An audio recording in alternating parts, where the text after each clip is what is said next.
Salut mes chouchous, je suis très heureux de vous retrouver sur cette nouvelle capsule. Alors aujourd'hui un petit moment de partage, il fait bon, je supporte quand même une bonne veste.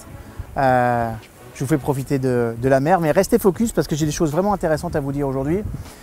Avant de vous les dire, comme d'habitude, je vous remercie pour vos partages, pour vos commentaires, pour votre présence.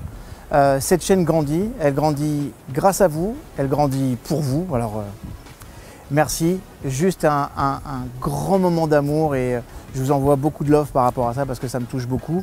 Et une fois encore, chaque fois qu'il y a du développement, ça m'encourage à en faire plus parce qu'ensemble, ça veut dire qu'on a un même mindset et je suis là pour le partager avec vous, mais quand vous le partagez, en fait, c'est ce mindset qui grandit.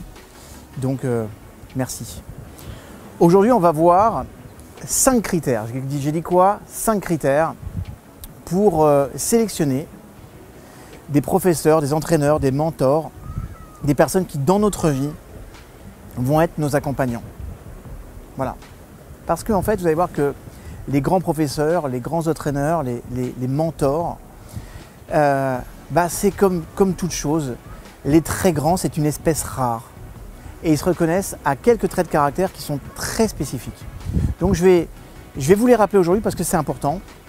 Et je vais vous donner quelques règles qui vont vous aider à trier ces candidats, entre guillemets, à les sélectionner pour que vous puissiez avoir le meilleur. Vous savez, si je suis devenu cet homme aujourd'hui, c'est parce que j'ai eu la chance de rencontrer des grands professeurs qui m'ont enseigné les neurosciences ou la psychologie, d'autres qui m'ont enseigné la Torah par exemple, d'autres qui m'ont enseigné d'autres formes de sagesse, ou le fait de développer mon business. Ça veut dire que ce que je suis aujourd'hui est le fruit de rencontres avec des personnes qui ont marqué ma vie. Et j'ai eu cette chance où très tôt, je m'étais dit tiens, si vraiment je veux grandir, si vraiment je veux avancer, il faut que je m'entoure des meilleurs. Il faut que je m'entoure des meilleurs. Et j'ai toujours eu ce réflexe-là. Quand je veux apprendre quelque chose, je me pose une question. Qui est le meilleur au monde dans cette discipline? Et je fais tout pour pouvoir recevoir son enseignement. Okay. Maintenant, il y a des critères pour faire rentrer ces personnes dans votre vie. L'un des premiers critères, le premier critère, c'est éviter de choisir des personnes qui sont gentilles. Voilà. Alors, ça ne veut pas dire que je suis contre la gentillesse, mais vous savez, il y a des personnes des accompagnants qui vont avoir une dynamique très courtoise dans leur approche. Je vais vous dire une chose. Les professeurs, les entraîneurs ou les mentors de cette espèce, d'abord c'est la plus courante, ça se développe de plus en plus, okay. C'est peut-être le type de formateur qu'on va avoir de plus en plus aujourd'hui, okay. Ce sont souvent des personnes qui vont s'efforcer de veiller à votre confort, de veiller à votre bonheur, ils vont faire en sorte que vous alliez bien. Mais tout ça, ça se fait souvent au détriment des efforts qu'ils vont vous demander. Et c'est ça, quelque temps, j'étais en formation au Canada et il y a une personne qui m'a interpellé sur un concept et je l'ai accompagné, je l'ai coaché, mais j'ai été très directif. Et mon épouse qui était là m'a dit, tu sais, je t'ai trouvé très directif. Parce que, ma réponse était, c'est qu'à ce moment-là, ce que cette personne elle a besoin, c'est d'être confrontée. Donc je suis confrontant. Ça n'empêche pas que je sois gentil par ailleurs, ça n'empêche pas que tout ça se fasse avec beaucoup d'amour et de bienveillance. Mais ce que je veux, c'est pas être aimé. Ce que je veux, c'est que la personne percute son mode de fonctionnement, son mindset, et qu'elle se rende compte que non seulement ça ne fonctionne pas, mais que si elle continue comme ça va fonctionner encore de moins en moins. D'accord? Donc vous savez, ces personnes qui sont gentilles, c'est le genre de personne qui vous fait apprendre beaucoup de choses en peu de temps, qui se rit beaucoup, ok, et qui vous disent, tu sais, t'inquiète pas, si ça ne marche pas, si ça ne fonctionne pas, on pourra régler ça plus tard. Pas assez confrontant, d'accord? Alors, je pense que c'est une bonne personne à avoir peut-être comme serveur de restaurant. Je sais que c'est pas sympa à dire, mais je le pense vraiment, d'accord? Mais ces personnes qui sont trop gentilles, ce sont les personnes terribles en tant que professeur, en tant qu'entraîneur ou en tant que mentor. Il faut vraiment avoir quelqu'un qui peut être confrontant et qui ne vous laissera pas dans votre zone de confort. Ça, c'était la première idée. Le deuxième critère, qui est un critère très important, c'est rechercher quelqu'un qui vous insécurise un peu. Okay, contrairement à ce qu'on a vu là dans le premier point avec les formateurs qui sont gentils, qui sont courtois, ma rencontre avec les grands professeurs, les grands entraîneurs, j'ai rencontré en tout cas que les plus grands ont eu cette tendance chez moi à engendrer une émotion que je connaissais peu, c'est-à-dire un sentiment de respect et d'admiration. Okay, et puis souvent, osons le dire, une légère crainte. Vous allez voir que si vous avez ce respect et cette crainte pour votre enseignant, vous allez beaucoup plus facilement l'écouter et vous allez beaucoup plus facilement avoir envie de mettre en place les choses. Et si vous ressentez ça, écoutez-moi bien, c'est un bon signe. Donc moi, je vous invite à rechercher quelqu'un dans ce domaine, quelqu'un qui quoi? Quelqu'un qui va vous observer de près. Okay, il vous observe, ça veut dire qu'il désire découvrir ce que vous voulez, le chemin que vous avez parcouru jusqu'ici et ce qui vous motive. Cherchez aussi quelqu'un qui est pragmatique. Ça veut dire quelqu'un qui est pragmatique, il refusera souvent de passer beaucoup de temps à parler. Il va préférer plonger immédiatement la main dans le cambouis et puis il va commencer à mieux vous cerner. Cherchez quelqu'un aussi qui est franc. Parce que quelqu'un qui est franc, c'est quelqu'un qui va éliminer tous les temps latents qui font qu'on retarde notre apprentissage. Okay, donc, cherchez les gens francs. Okay, cherchez les gens qui sont parfois même d'une franchise ça peut vous déstabiliser. Vous savez, quand quelqu'un est très franc, c'est un peu déstabilisant, mais c'est super bon. Okay, parce que vous savez quoi? Il vous dira la vérité. Il vous dira la vérité sur la façon dont vous exécutez les choses, avec un langage super clair. Okay, et ça vous paraîtra peut-être un peu froid au début, mais vous verrez que vous viendrez très vite à comprendre qu'il ne faut pas y voir à l'intérieur une attaque personnelle. Okay, c'est que de l'information et cette information, vous allez pouvoir la prendre pour vous améliorer. À ce niveau, c'est aussi important que je vous rappelle que le mot coach, il provient à l'origine d'un mot hongrois qui est le mot, c'est koksi, qui signifie une voiture. Vous savez, les fameux cochers, okay, ça vient du mot hongrois. Okay, donc, vous n'êtes pas là pour rechercher un copain ou un modèle parental. Vous devez rechercher quelqu'un de solide, quelqu'un à qui faire confiance, quelqu'un avec qui vous allez pouvoir cheminer. Ok mes chouchous?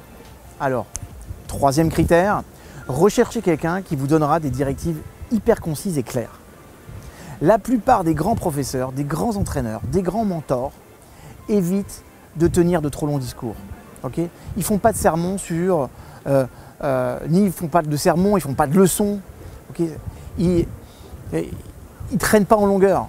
D'accord, ils communiquent avec des phrases directives, des phrases courtes, c'est limpide, c'est clair. Et le principe, c'est de vous guider de A jusqu'à Z le plus rapidement possible.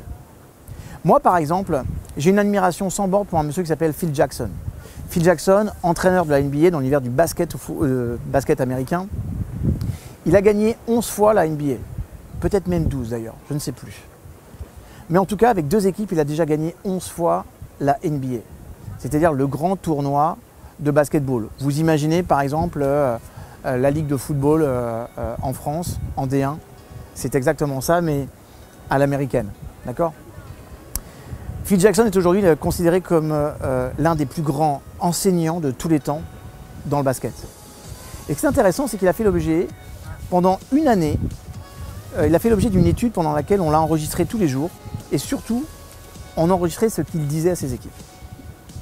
Eh bien, Phil Jackson, il n'a jamais tenu de long discours. En fait, ses propos duraient en moyenne 4 secondes. Et ça, cette information est intéressante parce qu'elle met en lumière une très grande vérité. L'enseignement, ce n'est pas un concours d'éloquence. Okay, on établit une relation et on communique les informations utiles. C'est tout. Point de détail, Phil Jackson, il a aussi été appelé le Zen Master parce que c'est le premier entraîneur qui faisait méditer en pleine conscience ses joueurs pendant les mi-temps. Juste réfléchissez à ça, 11 fois champion de la NBA. Quatrième critère, mes chouchous, qui est un critère aussi très important, recherchez quelqu'un qui se plaît à enseigner les principes essentiels. Moi, les grands professeurs, les grands mentors que j'ai vus, ont tous consacré souvent des séances d'entraînement entières à un seul principe essentiel, qui parfois peut sembler insignifiant pour les autres. Par exemple, j'ai 2 profs de karaté, ce sont 2 frères ici en Israël, et je fais 3 entraînements de 2 heures en collectif, et je fais 1 à 2 entraînements d'1 heure et demie chacun au niveau perso, chaque semaine avec eux. Et quand on fait nos entraînements perso, vous savez ce qu'on fait? On passe 1 heure et demie sur un seul geste, ou sur une seule position. 90 minutes. C'est leur mode de fonctionnement, mais je l'ai fait aussi à ma demande. Le but, c'est de travailler des basiques, mais qui au final vont faire vraiment la différence.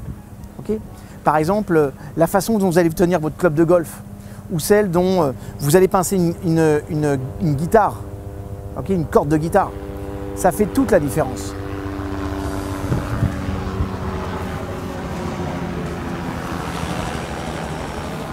On est espionné. Okay? Alors c'est vrai que parfois, c'est possible que le travail qu'on vous demandera, ça vous paraisse un peu bizarre, mais en fait, en vrai, ça reflète leur compréhension d'une réalité hyper intéressante.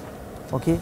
Les principes essentiels sont ceux qui sont au cœur même de vos plus grosses compétences. Je répète que c'est important. Les petits principes essentiels sont ceux qui sont au cœur même de vos plus grandes compétences. D'accord? Et vous verrez que plus vous progresserez, plus ils vont devenir importants ces petits détails. Et puis 5e et dernier point, alors je le mets entre parenthèses, ok, mais quand vous avez des personnes qui ont des compétences égales et qui sont très au clair avec les 4 premiers critères, choisissez la personne qui a le plus d'expérience. Okay? L'enseignement, c'est comme n'importe quel autre talent, parfois il faut du temps pour grandir. Okay? Okay? Donc, il faut du temps pour le maturer. Alors, j'ai mis en 5e point parce que ça m'est arrivé de rencontrer des personnes très jeunes, hyper talentueuses. Okay, donc, je vous dis bien, le plus important, c'est d'avoir les 4 premiers critères. Et si au final, vous pouvez avoir une personne qui a vécu des expériences, qui a un passé, qui a des histoires, okay, et ben en fait, il aura maturé les choses. Ce que j'ai remarqué en tout cas, c'est que ceux qui réussissent aujourd'hui ont tous eu des professeurs dans des grands centres, par exemple, de travail, de recherche. Par exemple, les centres de travail ici, c'est dirigé par un sexagénaire.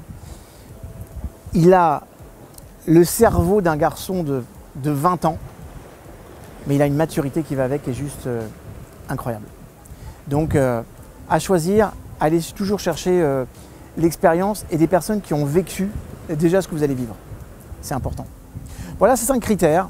J'espère qu'ils vous permettront de faire la différence. Donc, dans les commentaires, je vais vous demander de choisir pour vous un mentor, c'est-à-dire, dites-moi quel est votre modèle en ce moment qui correspond à ces différents critères. Ok ? Partagez avec moi dans les commentaires. Et ce n'est pas obligatoirement quelqu'un avec lequel on est en contact tous les jours.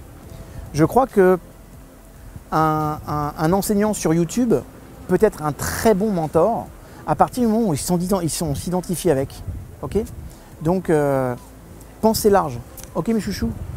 Je vous aime, je vous retrouve sur une prochaine vidéo. À très bientôt.